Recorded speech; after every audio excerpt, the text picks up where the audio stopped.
Buenas tardes. Hoy vamos a dar inicio a la unidad 2.2 del curso de Diseños 1 de Plantas de Potabilización de Agua Potable. La clase se inicia con 10 minutos anticipado, dadas las directrices de la universidad por el calendario académico del mes de diciembre. Se están laborando hasta las 6 de la tarde. Entonces, para poder ser dentro del proceso cumplimiento del horario establecido por la universidad. Iniciamos hoy la sesión, unidad 2.2, que es la evaluación y diseño en sistemas de captación de aguas subterráneas. Cuando hablamos de sistemas de captación, es importante tener en cuenta la concepción del proyecto. Cualquier proyecto que hablemos de aguas subterráneas, tenemos que enfocarlo a la geología de la zona. O sea, cuando en zonas donde tenemos escasez de aguas superficiales, debemos como alternativa tener en cuenta todos los criterios técnicos para establecer un sistema de captación a través de lo que nosotros llamamos aguas subterráneas, que son a través de acuíferos. En Colombia, pues se manejan para hacer estos estudios, estas evaluaciones, estos diagnósticos, se recomienda hacerle, decirlo, tener los datos geológicos. Acá en Colombia, a través de lo que en el antiguo llamamos Ingeominas, hoy se llama Servicio Geológico Colombiano, ellos han establecido unos mapas temáticos que se le conocen como las provincias hidrogeológicas de los acuíferos en Colombia, donde a nivel departamental, rural y municipal podemos encontrar todos los datos referenciados a lo que es el comportamiento de las aguas subterráneas. Normalmente cuando hacemos estas variables, uno evalúa un concepto que es las estaciones de bombeo, miramos también todos los parámetros requeridos para una estación de bombeo, que son las alturas dinamáticas totales, alturas piezométricas, las cabezas netas de succión positiva, el tipo de bomba que normalmente se cambia y las energías disponibles requeridas para estos diseños. Normalmente en los aspectos generales a tener en cuenta de una estación, en este caso de bombeo, mirar las condiciones de uso del suelo, lo que tenemos en este caso el POT, mirar los proyectos de infraestructura existentes, si hay sistemas ya establecidos, si son megaproyectos o microproyectos, hay que tenerlos en cuenta, los sistemas de drenajes, los levantamientos topográficos y en este caso los estudios topográficos como tal, donde están planos aerofotogramétricos, planos de catastro, fotografías aéreas y en la parte en este caso tener en cuenta la norma sismorresistente del 98. Es importante también dentro de las directrices que nos dan servicios geológicos, las condiciones geológicas en este caso que se establecen para estos tipos de diseños. En este caso tenemos la clasificación y la codificación hidrogeológica de acuerdo a una serie de estudios que se han hecho en Colombia a nivel para no solo en lo que son yacimientos y en la parte de minería, sino también en la parte de aguas subterráneas. La Agencia Nacional de Hidrocarburos, la NH en 2007, GEOT en 1988, los mapas de terrenos establecidos por el Tallo y Ecopetrol en el 1983 y 1998. Ellos establecieron, decir, una parte de lo que nosotros conocemos como las unidades geológicas en Colombia, donde se establecen las provincias hidrogeológicas.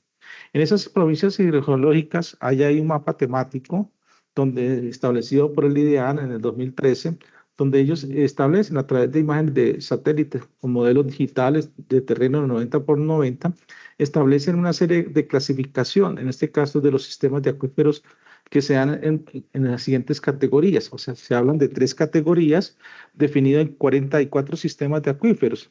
Esos 44 sistemas están definidos en las provincias hidrológicas costeras insulares, que tienen 8 provincias, las hidrogeológicas montanas e intramontanas, 6 provincias, y las provincias piracratónicas, que son 3 provincias, que son una parte de lo que es la cordillera oriental y la zona de lo que nosotros llamamos llanos orientales, Orinoquía y Amazonía. En esas categorías también nos va a servir como referencia para consultar mapas temáticos donde ustedes van a poder consultar donde tenemos las islas disposición de los acuíferos que nos enseña en este caso en Geominas. Entonces, de las 3 provincias que están establecidas en este caso, las provincias hidrológicas costeras, que son las PC, las montanas o intramontanas, que es la región andina, y las piracratónicas, que es la zona del, digamos, Caquetá, Putumayo y los llanos orientales. Con estos códigos nos ubicamos en los departamentos y vamos definiendo unas provincias ya para sacar los mapas temáticos donde ubicar nuestras aguas subterráneas que vayamos a disponer. En las provincias se ponen aquí un ejemplo, las montanas y las intramontanas, se hablan de 6 subprovincias, que son las del Valle del Magdalena Medio, el Alto Magdalena, la del Cauca Patía, la Oriental, la Catatumbo y la región acuífera de la Cordillera Occidental. Esas tienen sus subdivisiones, que son los códigos SAM, donde están ubicados todos los sistemas de acuíferos que nosotros queramos referenciar. Entonces, ya con esto nos dan unas pautas cómo ubicar nuestras aguas subterráneas en nuestros departamentos, donde vayamos, tengamos déficit de agua superficial. Lo mismo para las pericartónicas, donde se establecen 3 provincias, en este caso que son los sistemas de acuíferos del transfronterizo del Amazonas, las de Baupés Amazonas y las de los llanos orientales con sus sistemas. Lo mismo para el caso de las provincias costeras, se hablan de 8 provincias, la hidrológica de San Jacinto, la del Bajo Magdalena, la del acuífero, en este caso el agua Guajira, Cesar Ranchería, miraríamos la unidad de Urabá, la zona del Chocó y la zona de Tumaco y San Andrés, con sus sistemas ya definidos. Entonces ya con esto nos vamos a Ingeominas y establecemos en qué departamento tenemos, por ejemplo, hacer una alternativa de captación de aguas subterráneas como tal. Entonces ya nos queda el mapa temático de los sistemas de acuíferos en Colombia, donde tenemos todos estos puntos referenciados, me están indicando zonas donde se han hecho ya monitoreos y disposición de las aguas subterráneas en Colombia. Entonces, todos estos puntos que me define Geominas con base de IDEAM nos dan referenciados cuáles son los aspectos más importantes. Cuando vayamos nosotros a evaluar un sistema de bombeo, que es importante, ya tenemos definida, aquí tenemos que hablar de un sistema de bombeo. La norma nos enseña siempre de las 3 categorías: bombas centrífugas, bombas de flujo mixto y bombas de flujo axial. Pero en este caso, como son de pozos profundos, vamos a hablar de bombas. Buenas tardes, David. ¿En qué le puedo servir? Sí, estoy en clase, David.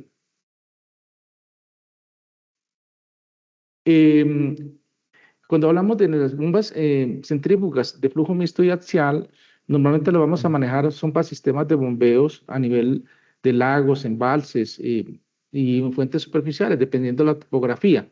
Entonces, estas bombas se trabajarían más para cuerpos de aguas superficiales.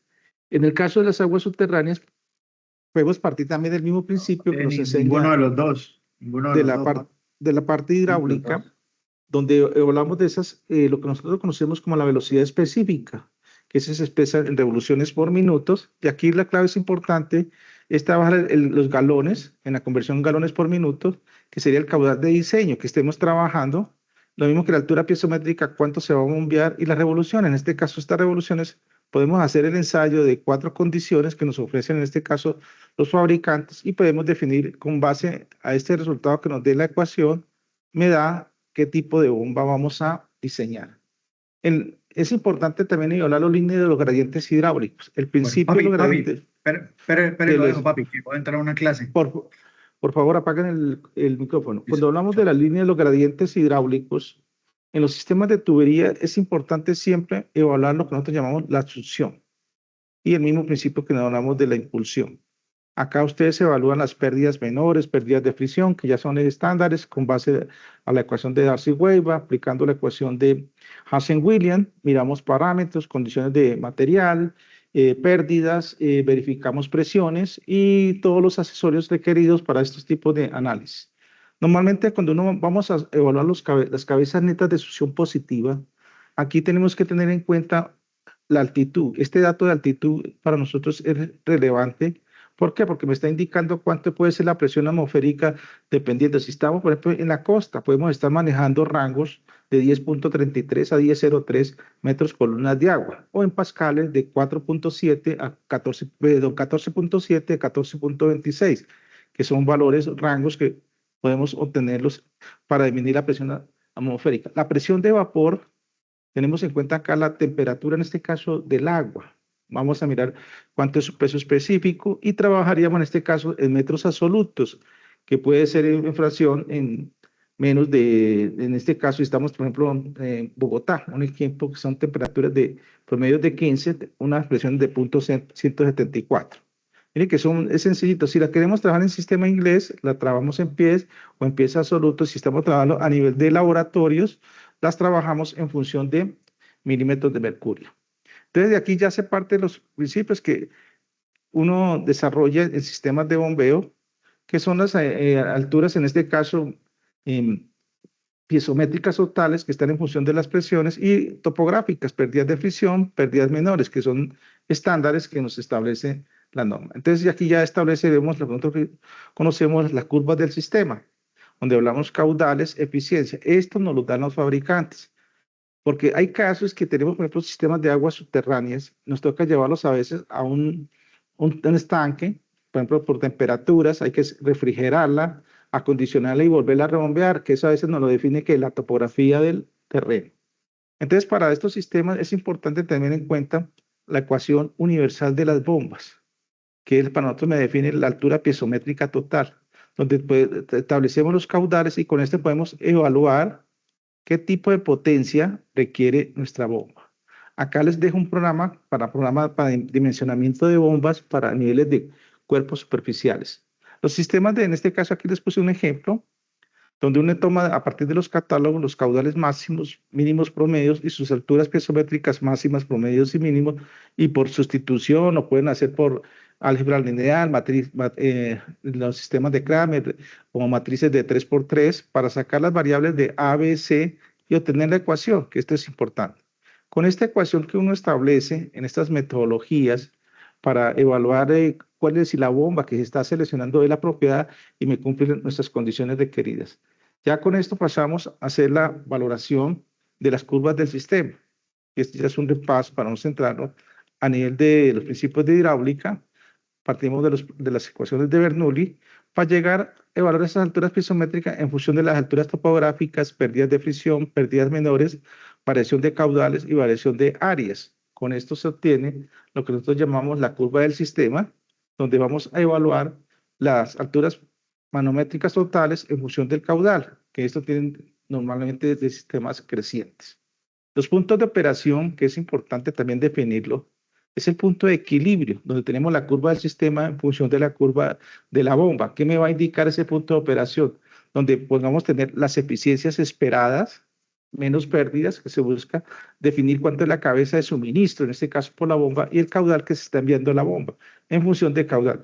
Si hacemos estas curvas de puntos de equilibrio, me está indicando también no solo la fase de operación, las eficiencias que se han proyectado de funcionamiento. Las limitaciones que se tienen en este caso, cuando hablamos en las alturas de succión, es importante, ¿sí? Cuando uno verifica qué parámetros vamos a evaluar, ¿sí?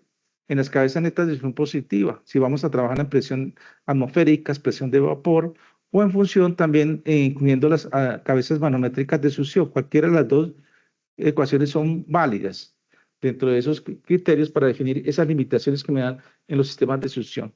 Partimos también de en este caso, de las pérdidas totales en succión, que es la altura de succión, las pérdidas de fricción, las velocidades y las pérdidas menores, en este caso que se darían a nivel de requerimientos, ¿con qué finalidad se busca? De establecer cuánto va a ser el NPCH, que es la cabeza neta de succión positiva que requiere para una bomba específica. En este caso, tenemos que ser suministrada por el fabricante. Entonces aquí les coloco para el desarrollo de las actividades un caso de aplicación, cómo desarrollan los cálculos cuando se tiene una bomba definida de acuerdo por un fabricante, donde tenemos definidas las propiedades físicas del agua, su densidad, su viscosidad, su presión atmosférica, y medimos un caudal que vayamos a bombear con su diferencia de cota. Hacemos los chequeos, pérdidas de fricción, hacemos esa estandarización, tomamos el número de Reynolds, en este caso que tiende de ser de tipo turbulento, calculamos por la ecuación de Coulombs-Uruguay, que esta la aprendimos por allá en hidráulica, lo escribimos ingeniería, por procesos iterativos, estimamos F, aquí que se necesita, el material de la tubería, que es el coeficiente de rugosidad absoluta, el diámetro del tubo, que es el diámetro interno, el número de Reynolds. Lo que calculamos son los factores de F por procesos iterativos. Hacemos ya la estandarización de esas pérdidas de fricción, las pérdidas menores, hacemos el chequeo de la cabeza neta de succión positiva y ¿qué es lo que definimos? ¿Cuánto va a ser la altura de succión de la bomba que se requiera? Aquí tenemos un caso también que les coloco de diseño de sistemas de bombeo con 8 pozos, las alturas planimétricas. Es un caso, por ejemplo, del acueducto en Santa Marta. Dice que se tiene una batería de 8 pozos que producen un caudal de 240 litros. se van a bombear con sus especificaciones, me dan los diámetros, las longitudes, sus coeficientes de pérdidas menores, coeficientes de rugosidad absoluta, y calculamos el mismo ejercicio, sus pérdidas de fricción, sus pérdidas menores, su factor de fricción y las alturas manométricas totales, que esto es lo que más nos interesa. Con eso hacemos ya el proceso, la curva del cálculo del sistema partiendo de un caudal definido, calculamos velocidad, hacemos la verificación del reino, sus pérdidas de fricción, sus pérdidas menores, pérdidas de fricciones acumuladas y las pérdidas, las alturas manométricas totales, hasta buscar un valor que se me dé constante. ¿Cuál es el objetivo? Cuando hacemos estas curvas en función del caudal, ¿sí? Me está dando esa relación que llega a un punto de equilibrio cuando uno establece las curvas, el punto de operación. Este punto para nosotros es primordial cuando se establece la relación de caudal alturas manométricas. Entonces ya vamos al fabricante. Hay catálogos que ustedes encuentran. Está la IHM, está Pedrolo, está la Hidromat, está la Lister. Todas las que se buscan en este caso, ustedes deben recomendar las que encontramos acá en el comercio en Colombia, donde vamos a definir cuáles son los diámetros requeridos, cuáles son los parámetros básicos que se tengan en cuenta y definir en este caso si la bomba es apropiada también por costos y la parte también de funcionamiento en la parte operativa en general. Entonces ya calculamos las potencias, que esto es importante, en kilovatios, evaluamos la potencia del eje y la potencia del motor. Uno siempre a veces, los fabricantes nos preguntan, bueno, ¿cuánta es la potencia que ustedes tienen que va a transferir el flujo? ¿Cuánto va a ser la del eje y cuánto va a ser la del motor? Porque aquí me está indicando la capacidad, porque a veces nos vamos con solo la transferida del flujo y nos quedan cortos. Entonces el sistema de bombeo vamos a tener este inconveniente. De pronto, cuando sea el sistema que tengamos instalado, sea en serie, en paralelo, me va a indicar problemas, en este caso, para la instalación. Ya con esto definimos nuestros puntos, si es un sistema en paralelo, cuántas bombas se requieren. De ahora vamos para la parte de los pozos profundos. ¿Por qué tomé este concepto de lo que estamos viendo ahorita de bombas? Un repaso. Yo sé que algunos son ingenieros civiles, otros son sanitarios, otros son ambientales. Allá en su curso de pregrado, en su curso de hidráulica, en su curso de redes, en sistemas de acueductos, vieron sistemas de bombeo. Entonces, a veces hay parámetros que tenemos que tenerlos en cuenta para hacer esta verificación y esta estandarización de los estándares para definir un tipo de bomba a nivel superficial. Ya en aguas subterráneas, tenemos que tener en cuenta un aspecto que son para nosotros los periodos de diseño. La norma nos habla de los 30 años, eso es importante. En el caudal de diseño, acá es importante, porque nosotros aprendimos a calcular el caudal máximo diario, que era el caudal medio diario, por la población, era la población proyectada, por la dotación neta dividido en 86.400, por el factor K1. Pero entonces, hay casos de sistemas, los acuíferos no me dan el caudal. Por ejemplo, un pozo me da de 5 litros por segundo y yo necesito 70 litros por segundo. Ya tengo un déficit de 65 litros por segundo. Entonces, aquí ya nos toca manejar los sistemas, es decir, por suministro por horas. Entonces, si un tanque de almacenamiento, el caudal medio diario, en este caso, el bombeo no se realiza durante 24 horas, el caudal de diseño corresponderá al caudal medio diario multiplicado por el factor de horas de bombeo. Aquí normalmente las horas de bombeo se pueden estar hablando de 8 horas. Si un tanque de compensación, el caudal de diseño es el caudal máximo horario. Hay que tener en cuenta estos criterios. Las velocidades de entrada que se establecen, se hablan que no deben ser mayores a 0.7. Se recomienda que sea de 0.5 metros por segundo. Los dispositivos de complementario o accesorios que nosotros conocemos son las válvulas y los complementos para regular presiones. ¿Y cuál es el objetivo de estas las válvulas? De que la bomba no me cavite, o sea, no me genere burbujeo, el cascabeleo, golpe de ariete, son todos esos fenómenos que los podemos corregir a través de las válvulas, también las sobrepresiones. Los diámetros de impulsión y succión, eso es importante.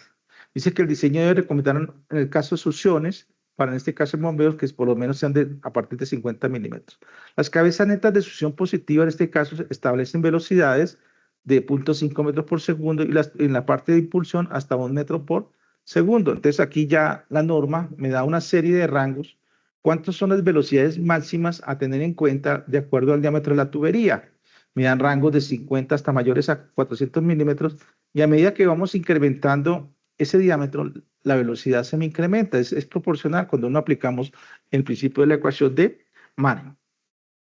Las potencias, en este caso, podemos también verificarlas, uno, con el peso específico, el caudal y la altura de total de bombeo sobre la eficiencia de la bomba. Y hacemos la verificación de la cabeza neta de succión positiva. En los dos ejemplos anteriores que les estoy dando en la presentación, ya incluimos en este caso esa verificación de la cabeza neta de succión positiva disponible. Miramos la presión atmosférica de la zona, en este caso la altitud que tengamos, la densidad del agua por la gravedad, la altura estática, las pérdidas de fricción, las pérdidas menores, las velocidades que las calculamos, en este caso en función del Hazen-Williams, 2 veces la gravedad, menos la presión de vapor que está en función de la temperatura del agua por la densidad por gravedad. Estos valores ya los tenemos en tablas.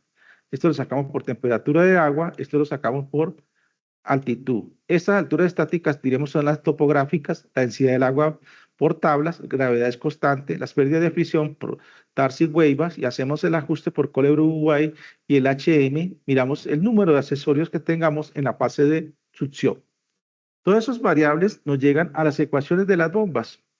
El mismo principio que vimos para establecer lo que me da el fabricante y establecemos lo que nosotros conocemos la ecuación del sistema. Esa ecuación del sistema está dada cuando uno mira estos estándares, que son las topográficas, las pérdidas de fricción, las menores, me está referenciando si la bomba que hemos seleccionado se ajusta a nuestros requerimientos o a nuestras necesidades. Miramos ya los diámetros de succión, impulsión, hacemos un chequeo de esos diámetros interiores y la relación de los coeficientes de variación, en este caso cuando uno mira cuánto es el caudal que estemos tratando. Entonces, los tipos de bombas que vamos a emplear en sistemas de pozos profundos, hay una serie de aspectos importantes. En bombas, en pozos profundos, vamos a hablar de 2 tipos, las verticales y las sumergibles. Entonces, aquí tenemos que mirar en cuenta cuánto es la profundidad del pozo, qué equipos vamos a emplear.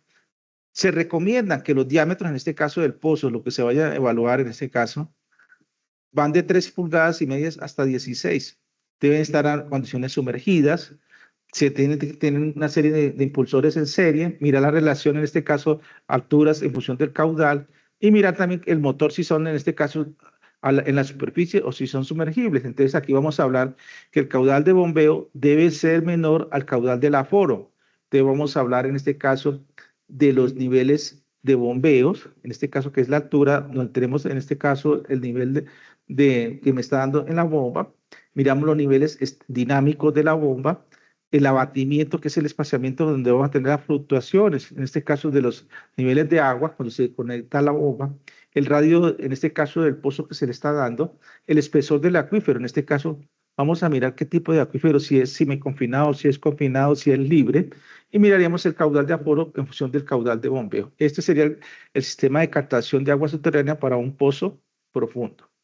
Normalmente, como les decía ahorita, hablábamos de 2 tipos de bomba, de eje vertical y de bomba sumergible. ¿Cuál es la diferencia? Las bombas son similares. Lo que cambia de una a la otra es que las verticales, el motor está sobre la superficie y en las sumergibles, el motor está en la parte inferior de la bomba. Está dentro del, diríamos, del pozo como tal. Entonces ya va por un cable donde van a tener una serie de unidades con sus cojinetes, sus unidades complementarias y me va a definir cómo va a ser esa lubricación que se le va a hacer a estos tipos de unidades. Los factores de selección de una bomba para aguas subterráneas va a estar dependiendo la contaminación del fluido, en este caso del agua subterránea que vayamos nosotros a evacuar.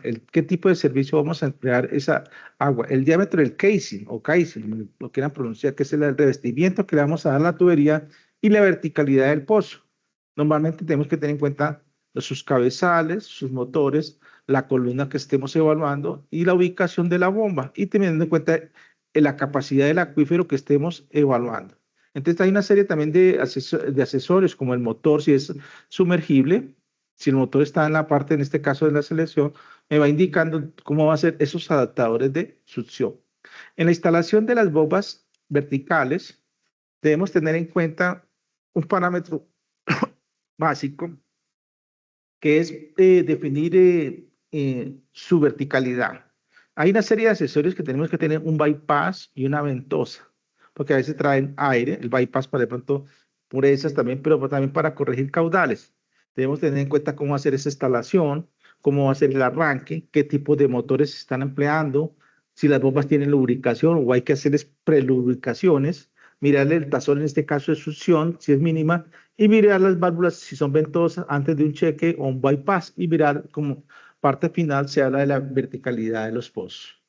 En la instalación de un pozo sumergido, hay que tener en cuenta la disposición de las tuberías. Si son verticales, me está definiendo cómo hacer ese sistema de succión con la sumergencia y definir, en este caso, los sistemas de bombeo, el motor, cómo se debe ubicar dentro del acuífero. Esto es importante. La ubicación de este motor para nosotros en el acuífero depende de si se requieren alineamientos, si se requieren lubricaciones. Hay casos que no se lo permiten. Entonces, son condiciones que me van a facilitar para definir nuestro pozo. En la construcción del pozo profundo, es importante, aquí hablamos de 5 secuencias, o en la perforación y en la complementación del pozo. Cuando se hace la perforación, normalmente se hace el hoyo, se ubica hasta el acuífero. Esto viene de un estudio geofísico y geoeléctrico que hacemos en la zona donde tenemos posiblemente el acuífero. Hacemos el entubamiento, lo que se empieza el cauce, hacemos el relleno, hace sello sanitario, colocamos rejillas, hacemos la limpieza del pozo, una base de concreto, recarga, hacemos pruebas de bombeo como parte final para verificar los niveles estáticos, los niveles dinámicos de abatimiento y se hacen los aforos que van los accesorios externos, que son los bypass y las válvulas. Con estos estamos definiendo cómo va a ser nuestro pozo que vayamos a proyectar. De la instalación, en este caso de la bomba, debemos tener en cuenta la selección del caudal que estemos evaluando, cuáles son sus niveles dinámicos o de acuerdo al comportamiento del nivel freático del pozo, cómo se activan en este caso los niveles de bombeo y definir las condiciones de sumergencia. Entonces, tenemos que tener cuánto es el nivel estático, ¿sí? Miramos el nivel dinámico, dejamos esta condición que llaman de condiciones de sumergencias que pueden de la ubicación donde inicia el abatimiento hasta lo que se llama condiciones de niveles dinámicos, me están definiendo la sumergencia. Con esto vamos a definir cómo hacer esa instalación y operación del pozo. La metodología para iniciar unos cálculos, tenemos que tener en cuenta cuánto es el caudal que me da del aforo. Cuando hacemos este aforo acá, cuando hacemos la prueba de aforo, lo llevamos a un tanque, hacemos la verificación con la columna estática de descarga, miramos en este caso el nivel dinámico del pozo que se está dando, que eso me lo da el registro geofísico o el registro que se le haga en este caso de la geología del pozo. Medimos las pérdidas de presión en este caso que están dadas en función de las alturas dinámicas, en este caso, y las alturas de descarga y las pérdidas de fricción. Esos 3 parámetros que tenemos acá definidos. Me está ya referenciando cómo va a operar ese bombeo que nosotros vayamos a llevar para un tanque. Y a la vez me decimos cuánto es el índice de confiabilidad y la parte de eficiencia. En las características de bombas, es importante cuando hablamos en esta fase, cuando ustedes establecen rangos, ¿cuál es la condición de la bomba que nosotros vamos a dar? Entonces, si es una bomba sumergible, en este caso los diámetros de los pozos que se recomiendan deben ser de 3 pulgadas hasta 16 pulgadas, que es lo que de pronto estos operan, dicen, bajo condiciones, como dice la palabra, de sumergencia. Hay que colocarles un refrigerante y una serie de difusores, que va a ser un difusor o de carcasa tipo voluta. La bomba sumergible va a ser esta unidad, como se dice aquí en la bomba, y el motor va a ser en esta punta, en este caso que nosotros ya definimos, en este caso para el funcionamiento. Acá les coloqué 2 LIN para que ustedes verifiquen cómo es la fase de operabilidad, cómo son las características a tener en cuenta para evaluar una bomba sumergible. Cuando entren al Canvas, descargan la presentación y activan estos 2 links donde vamos a encontrar unos videitos muy didácticos para ver cómo es el funcionamiento de una bomba de tipo sumergible. Los casos de aplicación, cuando vamos a definir nuestra bomba, es importante tener en cuenta cuánto es el caudal de aforo. Aquí les puse un ejemplo de caso. Este dato del caudal de aforo me lo define es cuando hacemos las pruebas de bombeo.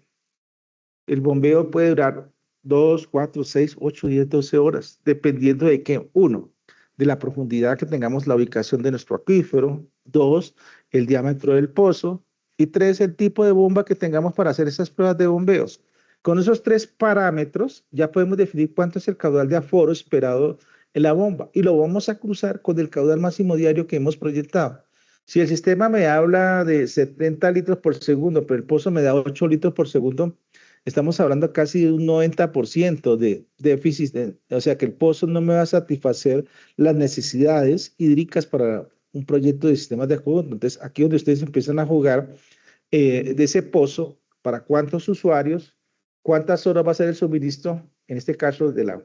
Entonces, ya definido el pozo, miramos la profundidad del pozo, 50 metros, el diámetro del pozo 6 pulgadas, miramos la velocidad de diseño, se hablan de 3 a 0.9 pies por segundo, la longitud, estamos hablando de 800 metros, pues sí es la distancia que lo vayamos a llevar, el material es en hierro, en este caso, y el contenido que traiga sedimentos en arenas menores a 50 gramos por metro cúbico.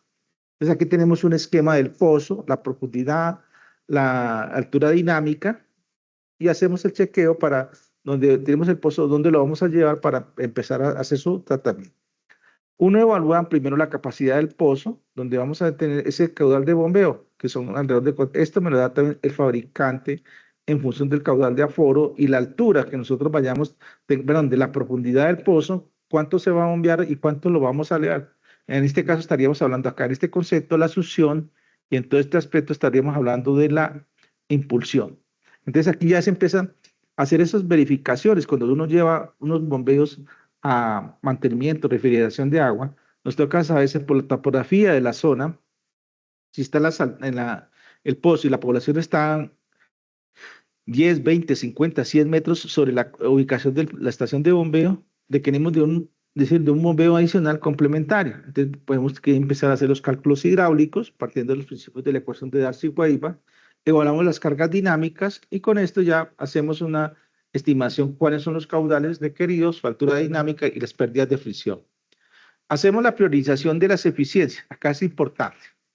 Acá yo les coloqué un ejemplo donde manejamos dos tipos de bomba. Una con diámetro de 4 pulgadas a 3.600 revoluciones y otra de 6 pulgadas a 1.800 revoluciones. Y si hacemos los chequeos y miramos la de 4 pulgadas a 3.600 me genera una eficiencia del 78.5%. El caso de 6 pulgadas a 1.800 revoluciones me genera un 68%. ¿Qué quiere decir? Con esta bomba voy a tener una eficiencia de bombeo mayor de casi del 10% más. Entonces vamos a generar, en este caso, cuando verificamos las potencias, esta va a tener una potencia menor, pero vamos a tener una eficiencia mayor y me va a generar caudales iguales de 400 galones por minuto. Esto me lo da el fabricante. Entonces, yo me iría en este caso por una menor diámetro y se aplica el principio de Hazen-Williams. Cumplimos los rangos donde se nos van a ajustar estos estándares requeridos para sistemas de bombeo. Cuando ya tenemos el sistema de bombeo, vamos a verificar la geología. Es importante cuando hacemos la geología en un pozo, partimos de los sondeos geoeléctricos del acuífero. En este caso, aquí les puse una tabla de modelo, ¿sí? El modelo geoeléctrico se queda en Commons. Miramos la litología, qué tipo de material predominante, si son arcillas, conglomerados o areniscas, y cuál es la unidad litoestratigráfica, lo que se conoce en los términos como la geología estructural. Si es un depósito aluvial, fluvio-aluvial, zona distal, si es un abanico, si es un canal principal, si son depósitos pluviales. Eso me lo dice ya es el plano geológico. Por eso es importante que debemos verificar, de acuerdo a la unidad hidrogeológica, ya me lo está diciendo, qué tipo, en este caso, que me da el servicio geológico, tenemos el pozo, sobre qué unidad estratigráfica está ubicada. Entonces me está diciendo a qué profundidad están los acuíferos, de qué son los conceptos que aprendemos teóricos. El acuífero libre, el acuífero semiconfinado y el acuífero confinado. Esos tres tipos de acuíferos me los dice de la escala de la geología. Entonces ahí podemos definir cuál es el comportamiento de los niveles freáticos, si son niveles piezométricos teóricos, si son pozos surgentes artesianos, si no son surgentes, si son acuíferos colgados o si son acuíferos libres. A la vez me está definiendo si el acuífero es un acuífero, un acuitardo, un acuicludo o un acuiflujo, que son, diríamos, los cuatro categorías de clasificación en función de su capacidad de almacenamiento su capacidad de drenaje, su capacidad de transmisibilidad y las formaciones características que se dan. Entonces, eso es importante siempre cuando hacemos esa verificación de un acuífero, cuál es su grado de permeabilidad, si es alta, si es baja o si están sobre el lecho de rocas impermeables. Entonces, con esto ya definimos, le pongo aquí unas definiciones, qué es un acuífero libre o freático, qué es un acuífero confinado, cautivo, qué es un semiconfinado, qué es un acuífero colgante y qué es un acuífero multicapas. En los pozos es importante que lo que uno evalúa, estamos hablando de los acuíferos semiconfinados o acuíferos libres, vamos a tener dos características, que son los pozos surgentes y los pozos no surgentes. Los surgentes, es decir, que así estén moviendo, están brotando el agua, está emanando, como si está saliendo. Los no surgentes, ustedes los ven, pero no aflora el agua a la superficie. Esa es la diferencia. Aquí la definición dice que los surgentes o con flujo natural son que el agua al salir se eleva por encima de la superficie hasta alcanzar el nivel piezométrico de un acuífero confinado o semiconfinado. Y los no surgentes, el agua asciende dentro del pozo hasta alcanzar una altura de nivel piezométrico, pero no se eleva por encima de la superficie. Esto es importante tener en cuenta cuando hacemos esas verificaciones de los pozos surgentes y no surgentes. En las etapas de perforación de un pozo, estábamos hablando, hablamos de los dos estudios, el geofísico y el estudio geoeléctrico. En el estudio geofísico, cuando ustedes establecen esos estándares, estamos referenciando, ¿sí? ¿Cuáles son los mantos? ¿Cuál es la disposición y la profundidad? Entonces aquí ustedes van a definir a qué distancia, a qué profundidad, ¿sí? La distancia horizontal y la profundidad vertical, tenemos ubicados los tipos de formaciones. Si son ocisoles, si son vertisoles, si son condiciones aluviales, si son aluviales con presencia de humedad, si son arcillas, si son aluviales con presencia de arcillas o variación dependiendo de el material predentar y los estratos o los mantos, de acuerdo a la formación geológica que me da. El estudio geofísico me está indicando es los mantos de los acuíferos. ¿Cuál es la ubicación? Si es un acuífero libre, semiconfinado o confinado. El registro geoeléctrico, como se dice acá en las definiciones que les pongo acá a colación, habla de la correlación de muestras litológicas. En este caso, cuando se hacen los perfiles, aquí me está indicando los espesores. En este caso, así como me da el geofísico, donde tenemos las capas consolidadas y nanos consolidadas, que es lo que se llaman los hard pan, capas de suelos consolidadas o cementadas, las llaman. A veces encontramos material parental o roca madre o decían material petro, material decir, rocoso. Entonces, eso también me están indicando con qué finalidad de establecer cuáles son las condiciones a nivel del subsuelo, la ubicación de los niveles freáticos y los IPEC, que son también fluctuaciones internas que se dan por las zonas de recarga que alimentan los acuíferos. La parte de perforación exploratoria, acá enfocamos un concepto que son los estudios básicos de perforación. Aquí en este caso ya conociendo a partir del estudio geofísico, ¿sí? Y el estudio del registro geoeléctrico, me está ya referenciando cuánto va a ser esa profundidad, qué equipo, qué tipo de roca, qué diámetro vamos a emplear.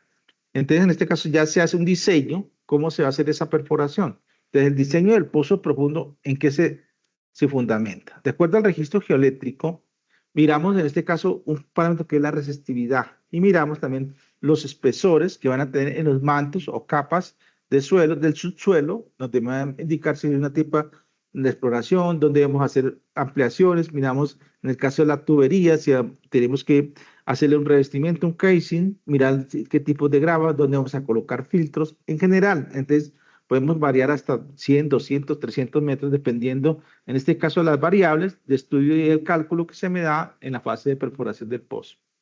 Cuando ya se hace la perforación del pozo, tenemos el diámetro piloto, en este caso colocamos la sonda, que es el registro eléctrico, que es un GRSP de tipo resistivo, y empezamos a diseñar el pozo. Lo primero es la ampliación, hacemos el encamisado, una protección en gravilla o engravillado, que se le conoce el casing, incluimos la tubería, hacemos ya la limpieza, su revestimiento, que hay que colocarle con qué finalidad, porque el hecho así tenga 10, 20, 30, va a venir contracciones del suelo, aplasta la tubería. ¿Cuál es el objetivo del revestimiento y el engravillado? De amortiguar todas esas presiones que me generan en el subsuelo. Definimos la ubicación del piezómetro, la ubicación de la bomba sumergible y miramos cuánto puede ser el espesor y los filtros que vayamos a colocar. En este caso, normalmente son en PVC y en acerados para garantizar que no entre tanto sedimento cuando se hace el sistema de bombeo. En la calidad de agua, uno evalúa, se toma la muestra y aplicamos los criterios que aprendimos en la fase de tratabilidad, o sea, en el curso donde evaluamos con base en la norma, la 2115, y miramos los estándares si es un agua apta, o sea, para tratamiento, si puede ser deficiente o regular, normalmente. El diseño del pozo, hay una serie de aspectos importantes que son los criterios, en este caso, de materiales. Cuando se hacen las perforaciones de tipo mecánico, en concreto, en tubería, los filtros de PVC, el filtro de grava, los anclajes también se incluye el equipo de bombeo, si es una bomba vertical o si es una bomba de tipo sumergible. En el dimensionamiento, tenemos que tener en cuenta el sello sanitario, la profundidad y la tubería de revestimiento. Esos tres parámetros, cuando hablamos del sello sanitario, dice que se recomienda que sea en concreto hasta 5 metros de profundidad, de acuerdo a la ubicación, es decir, el tipo de acuífero que tengamos. La profundidad en este caso va a depender también de los niveles freáticos y los estáticos que nos ofrece, en este caso, el registro que nos da el Servicio Geológico de Minas. Sí, Fernando, lo escucho. Profe, qué pena. En la diapositiva anterior, sí, usted habla de un piezómetro. ¿Eso normalmente los pozos llevan un piezómetro? No todos. Se ubica. Eso depende del piezómetro cuando se coloca el cable. En este caso, cuando son los sistemas de bombeo sumergible, los traen. Hay otros que no lo traen ya en el sensor cuando se hacen las pruebas, por ejemplo, de verificación cómo va a ser la conexión de esa bomba sumergible. Pero ¿para qué me serviría? ¿Para qué me serviría un piezómetro ahí? Para mi verificación de niveles, ¿sí?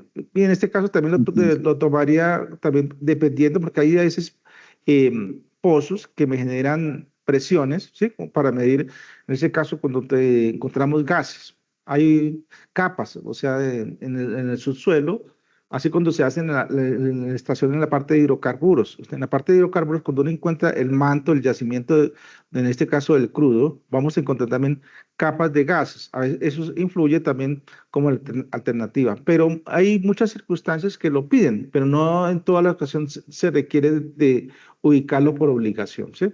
Entonces, en la parte, uno por costos, a veces cuando son pozos, por ejemplo, en la parte industrial, en la de hidrocarburos, ellos sí los piden de incluir un piezómetro. En aguas subterráneas, de acuerdo a la profundidad, el piezómetro quedaría de ser como una opcional, si lo toma o lo deja. Listo, ingeniero Fernando.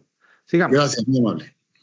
En la parte de las tuberías de revestimientos, en este caso es importante, cuando hablábamos, hay un criterio que nos hablan el Ejército de Colombia. Ellos han hecho, decir, mayoría de los pozos profundos en Colombia para agua, ¿sí?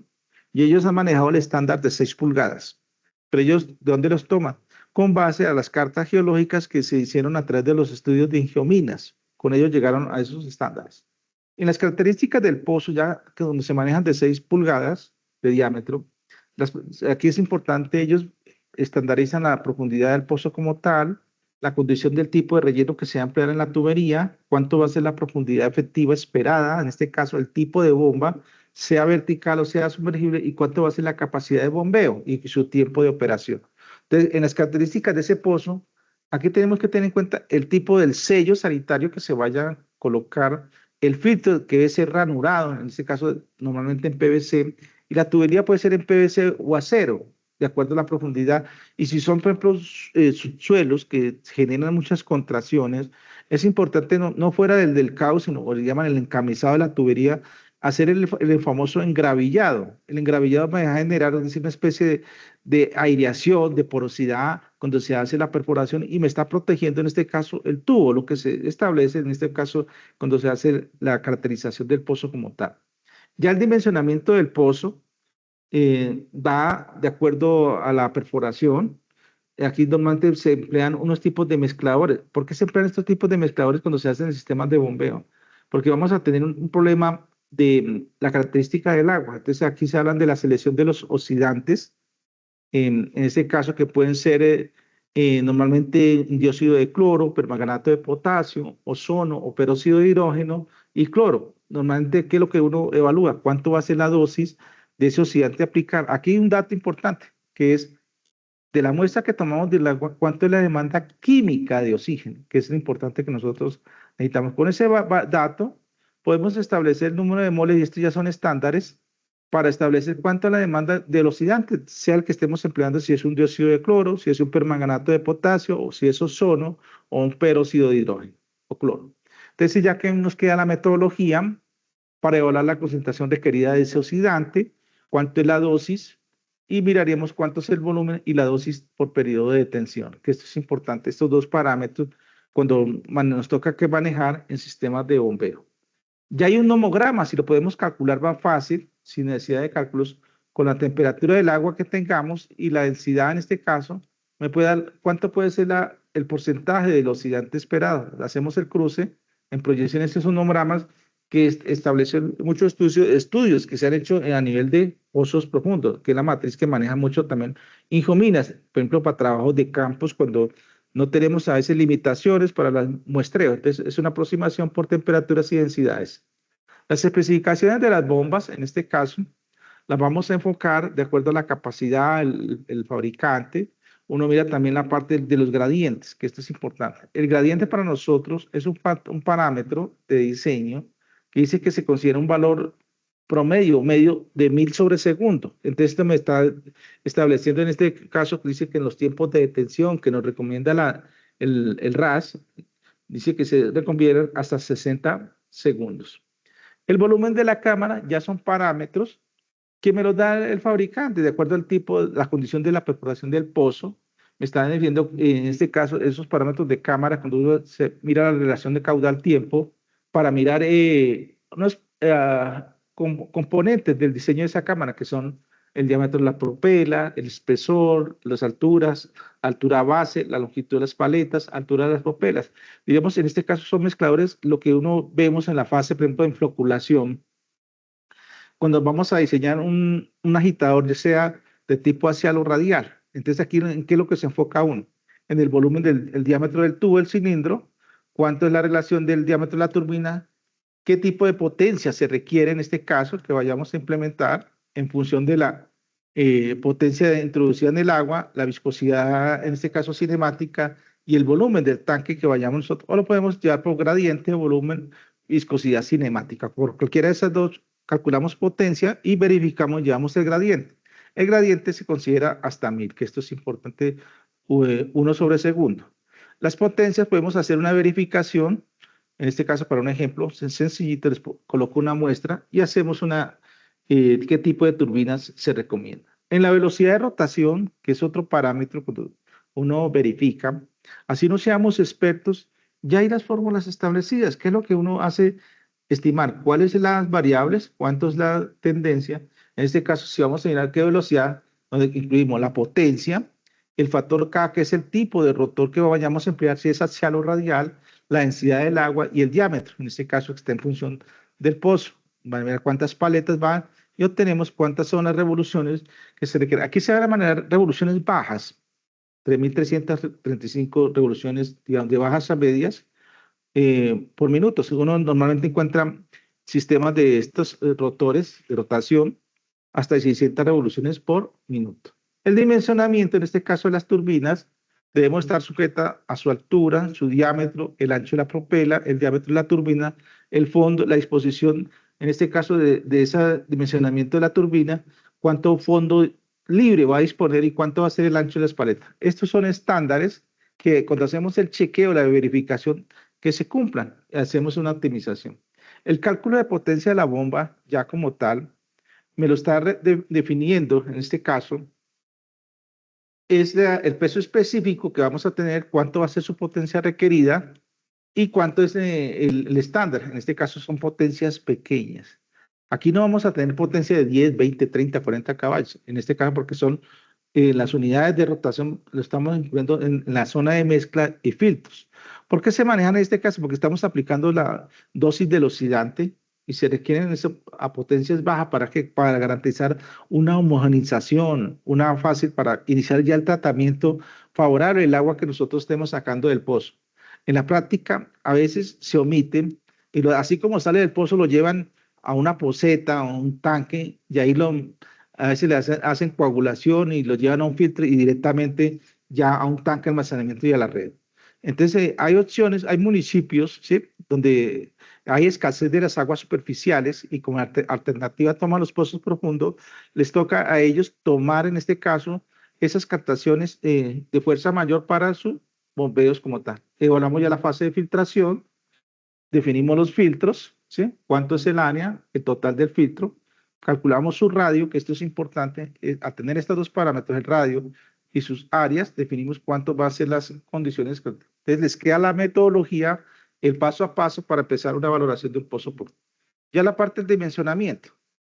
Cuando hacemos el dimensionamiento del filtro, que esto es importante, en este caso vamos a referenciar cuánto van a ser los parámetros, ¿sí?, donde evaluamos nuestro filtro. En este caso, el filtro, al hacer el esquema, miramos la condición de la tubería de entrada, la unidad filtrante, cómo hace su tubería de desagüe con sus diámetros y profundidades. Y la parte del filtro, ¿cómo lo va a hacer? Entonces, de acuerdo a la profundidad que tengamos, tenemos que mirar la condición de esa tubería de entrada, cómo va a ser su canal de lavado, si vamos a tener zonas de expansión y qué tipo de material filtrante vamos a emplear, si vamos a emplear antracitas, arenas gruesas, arenas finas y sus falsos fondos. Aquí les puse un esquema más o menos de flujo ascendente de un sistema de un filtro básico a través de un pozo profundo. Y vistas de planta, ustedes van a tener su sistema ya con sus cámaras de mezcla, sistemas de bombas pequeñas, su sistema de filtrado, un tanque en este caso de cloración, ya una bomba periférica y un tanque de almacenamiento. Diríamos que son los esquemas básicos que se requieren mínimos para hacer un sistema de bombeo. A continuación les coloco unos ejemplos para hacer una verificación. En este caso, cuando miramos también las vistas de plantas de perfil. Esas plantas, en este caso las pantallas deflectoras, cuando hablamos de los mezcladores, que eran revoluciones pequeñas, acá podemos hacer la dosis del oxidante, lo que es importante. Porque a veces en pozos profundos vamos a encontrar aguas con niveles de hierro altas. Ahí podemos encontrar pozos con niveles de hierro 500, 800 o 1000 partes por millón. Ponemos también de sales, aguas salinas, aguas sulfurosas, aguas sulfatadas, dependiendo de la formación geológica donde estemos el pozo profundo. Un agua termal también me genera, que son aguas azufradas o aguas con ciertas características de minerales o materiales alcalinos. Y aquí ya lo colocamos, una vez hecha ese proceso de la dosis oxidante, lo llevamos al filtro, que es lo que se busca en estas condiciones. Entonces aquí tenemos un perfil de cómo va a ser el sistema de potabilización de esas aguas subterráneas que vayamos nosotros a ubicar. Entonces, volviendo al caso, les pongo acá unos ejemplos de desarrollo para que tengan ustedes de guías cómo evaluamos en este caso un sistema de bombeo ya con datos aproximados, es decir, cuánto es la tendencia, en este caso que me dan el tipo de material, me dan los diámetros, cuántos son los caudales esperados y con sus accesorios. Entonces aquí me dan la relación de la succión-impulsión, sus alturas de carga y tenemos un esquema sencillito. Tenemos acá el pozo profundo, en este caso sus accesorios, y lo llevamos a un tanque elevado, que es un sistema de bombeo básico, que vamos a encontrar sin tanta, a veces nos complicamos. Aquí la clave es ubicar un manómetro. El manómetro en este caso vamos a definir cuánto va a ser la presión de descarga en función a la ubicación de la bomba y cuánto va a ser de la relación de la succión a la impulsión. Entonces, cuando se hacen todos estos parámetros, que es importante, aquí uno ya evaluamos las pérdidas. Empezamos a evaluar pérdidas de fricción, los coeficientes de las válvulas, las pérdidas de fricción como tal, calculamos la altura de carga, las pérdidas menores y definimos alturas de succión como tal. A la vez pasamos a definir la altura de descarga, que esto es importante. Debemos tener cuánto va a ser la altura en línea de descarga o la tubería que tengamos de acuerdo a la profundidad y al punto donde vayamos nosotros llevar nuestra altura, en este caso de impulsión. Cuánto va a ser la distancia donde tengamos la estación de bombeo a la ubicación del, en este caso, del tanque de almacenamiento o iniciar el proceso de potabilización. Sus accesorios, que esto es importante, los KM, que esos ya son estándares y calculamos la sumatoria de los KM requeridos. hacemos ya las alturas de las pérdidas menores, me dan pies y estimamos la altura de descargas y la altura total del sistema que le damos en pie. Normalmente en la mayoría de estos estudios en sistemas de bombeo se trabajan en sistema inglés. Ustedes van a encontrar alturas en pies, alturas de cargas en pies sobre velocidades en pies sobre segundos, los caudales en galones por minuto. Hay que tener mucho cuidado en eso, porque a veces hacemos los ejercicios, nos olvidamos de las conversiones, porque la mayoría de las bombas sumergibles vienen en galones por minuto. Nos toca que hacer la conversión a litros por segundo o a metros cúbicos por segundo. Ya es decir, en la práctica es lo que nosotros manejamos mucho acá en Colombia, el sistema MKS. Pero hay casos que nos toca siempre trabajar con el sistema inglés. Acá puse otro estudio de caso de pozos profundos, cuando se dan el líquido de bombeo, las condiciones del agua, y entonces evaluamos en este caso cuánto va a ser el volumen. Aquí me faltó en este caso que es poner al cubo. Aquí ese volumen me está definiendo cuáles son las características de las bombas que nosotros estemos evaluando. Me dan las condiciones del diámetro nominales, los diámetros exteriores, y hacemos el chequeo de ese sistema de pozo básico. También lo vamos a encontrar de una bomba vertical, ¿sí? Donde vamos a hacer con turbinas, hacemos el bombeo, un pozo pequeño de 12, 15, 20 metros. Aquí lo que nos interesa es evaluar los niveles estáticos y los niveles dinámicos, los abatimientos que tenga el pozo para garantizar en pozos pequeños. Entonces aquí uno ya evalúa caudales, que es importante. Hacemos al principio para la estimación de la cabeza neta de succión positiva, que conocemos el NPCH disponible. Por ecuación de Bernoulli establecemos esos parámetros y por las verificaciones de altitud calculamos los H, en este caso que son las ecuaciones con base en la ecuación de energía para calcular las alturas manométricas. Ya definimos el caudal, en este caso, hacemos la velocidad, identificamos las caídas de presión, calculamos el Reynolds, normalmente nos va a dar números mayores, en este caso de turbulentos, y hacemos una verificación de una constante, en este caso del número en este caso de la variación del rozamiento, la presión de rozamiento de la tubería, para definir en este caso qué tipo de accesorios vamos a emplear. Entonces aquí podemos hacer una válvula de compuerta con sus codos y obtenemos en este caso por longitudes equivalentes cómo determinamos la caída de presión de descarga, que me da en metros columnas de agua. A la vez miramos la altura efectiva de la bomba que se da para definir las presiones que se dan dentro del sistema de bombeo a los tanques de almacenamiento. Entonces hacemos ya la determinación de la curva del sistema, donde hablamos de la relación de caudales, la velocidad, la energía, el Reynolds, la caída de presión admisibles y las alturas presométricas totales, que en este caso que me dan para definir el comportamiento de un sistema de bombeo. Y a esto ya nos vamos a la práctica, a las gráficas, a las curvas del sistema que me dan los fabricantes. Aquí tomé un modelo de una bomba vertical. Normalmente si miramos, las unidades están en galones por minuto. Tengan en cuenta a estos ingenieros que no se les vaya a olvidar. Las alturas, las cargas van a estar en pies. Entonces, siempre vamos a trabajar sistema inglés. Entonces, ustedes van a encontrar en esas bombas, podemos estar hablando de la potencia requerida con base al caudal que tengamos de bombeo, o sea, del caudal del aforo que se hace, ¿sí? Porque es la que me va a indicar el pozo. Porque si hacemos el caudal de diseño, esta bomba no me sirve, porque el caudal de diseño puede estar el 70, el 80% por encima, o 10 veces más de lo que es el caudal de aforo, ¿sí? Miraremos las eficiencias, calculamos en este caso, la cabeza neta de succión positiva. Entonces aquí me da dos opciones: potencia, cabeza neta de succión positiva, eficiencia y la carga total o la altura piezométrica total en función del caudal. También me da las revoluciones, el tipo de bomba, el diámetro que se requiere, y aquí hice una bomba, hablan su diámetro, en este caso de flecha de la bomba, sus constantes y el serial del tipo de bomba que se da. Con esto hacemos ya la determinación de los tazones, donde miramos, de acuerdo a los diámetros, los caudales o gastos, establecemos las cargas y cuáles son los rendimientos esperados de acuerdo a la variación de diámetros que tengamos. El cálculo de la número de pasos o etapas en el recorte de los impulsores, tenemos que evaluarlo en función de ¿qué? De la carga a la bomba y la carga admitida que me da en este caso por el impulsor.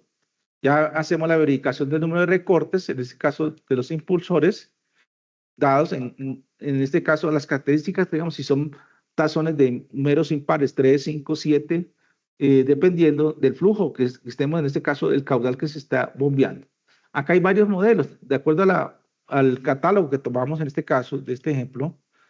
Cada bomba me va a indicar estas eficiencias, estas cabezas netas de succión positiva, perdón, estas potencias y estas cabezas de succión positiva, me va a definir cuánto puede ser el valor esperado en la cabeza total o en la altura piezométrica de la bomba, de acuerdo a la profundidad del pozo que tengamos.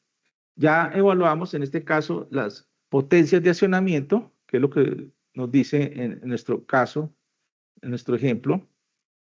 Esas potencias de accionamiento me está definiendo en función del caudal, la altura piezométrica o la carga total, la densidad, la gravedad, la eficiencia total.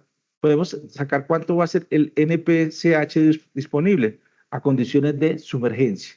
Entonces ya me está diciendo cuántos metros por luna de agua me debe garantizar de acuerdo al requerido, que se recomienda que el requerido debe ser menor al disponible para que no me genere cavitación en la bomba, que es lo que se busca. Ya tenemos un tercer caso, cuando tenemos un sistema de bombeo en pozo húmedo. En los sistemas hidráulicos que ustedes vayan a evaluar, vamos a encontrar esos sistemas de bombeo dependiendo de la disposición final de los tanques y me da una referencia a cuáles son los parámetros de diseño y los criterios a tener en cuenta. Me hablan de las características de los motores en función a la norma ANSI internacional y me definen la metodología, cómo la debemos desarrollar. Aquí les puse un ejemplo de aplicación donde tenemos que tener en cuenta los caudales máximos, la capacidad del bombeo, cuánto va a ser las horas de trabajo, la potencia, el modelo comercial de la bomba, qué tipo de colector me dan. Y lo que más evaluamos es la capacidad de bombeo y la dinámica total de la bomba. Nos vamos ya a la gráfica del proveedor y establecemos cuánto es en este caso, el H de la bomba requerido, que es la altura piezométrica. Normalmente la podemos tener en pie en función del caudal. A veces nos toca que hacer la conversión. Si estamos en galones por minuto, metros cúbicos por hora, llevarlos a litros por segundo, para mirar qué tipo de bomba requiere nuestro sistema. Con eso ya establecemos el volumen mínimo del pozo, su tiempo de retención, ¿sí? Que cumple el criterio de ser menores a 30 minutos, y miramos el ciclo de operación de las bombas. Eso sería toda la parte de lo que es la evaluación y diseño de sistemas de captación en aguas subterráneas, que les queda, en la presentación del Canvas les queda ya la temática para que desarrollen el taller. Eso sería toda la actividad de hoy. Yo les agradezco la asistencia y nos estamos viendo dentro de 8 días. Cualquier inquietudes por el Canvas, por la bandeja de entrada, con gusto para atenderlos, todas sus dudas, inquietudes que tengan respecto a los talleres. Vayan desarrollando los talleres como están establecidos en grupitos, como hablamos inicialmente, para tener reporte de actividades. No siendo más, les agradezco la asistencia y buena noche para todos. Profe, una pregunta. Sí, señor. Profe, disculpe, es que a través de un grupo que tenemos de WhatsApp, la coordinadora Ana nos dijo que sí va a haber un aplazamiento de la entrega del taller de hoy, pero no, que hoy nos toca entregar eso a las 12 de la noche. No hay problema. En mi caso, sí, ¿para cuándo, profe? Disculpe. ¿Para cuándo serían? ¿Cuánto tiempo necesitarían? ¿Una semana? Para otra semana. No, yo lo estoy terminando, pero más o menos un par de días, no sé cuánto los compañeros digan ahí, hágame el favor. Yo les puedo para una semana más, profe, porque es que tenemos mucho para esta semana. Listo, yo les corro una semana, no se afanen por eso, ¿sí? Cuenten con eso. Profe, muy amable. Entonces, para que cumplir el calendario académico que nos pide la universidad. Entonces, yo les puedo dar 18 de diciembre, ingeniero. Listo, dejemos todo para el 18 de diciembre. No hay problema por eso. ¿De acuerdo? Listo, profe, nos hace el favor ahí, nos cambia. Sí, gracias. La profe, y de las otras actividades también se corren, ¿cierto? Sí, yo les corro, por eso una semana, no se vale. Okay, hasta el primer corte, lo que tengamos eso. Quedamos así. Bueno, buena noche para todos y gracias por la asistencia. 21 de diciembre mejor, Inge, 21 de diciembre, fin de semana. Tenemos que cerrar el calendario, que clases hasta el 20 de diciembre, ¿sí? Entonces se cierra ese día. Tiene que ser un día antes, máximo 2 días antes. El 19 podemos cerrar entrega de informes pendientes del primer corte. Muchas Gracias, gracias, ingeniero. muy amable. Listo, quedamos así. Vale, Bueno, buena noche para todos. Buenas noches. Muchas gracias. Hasta luego.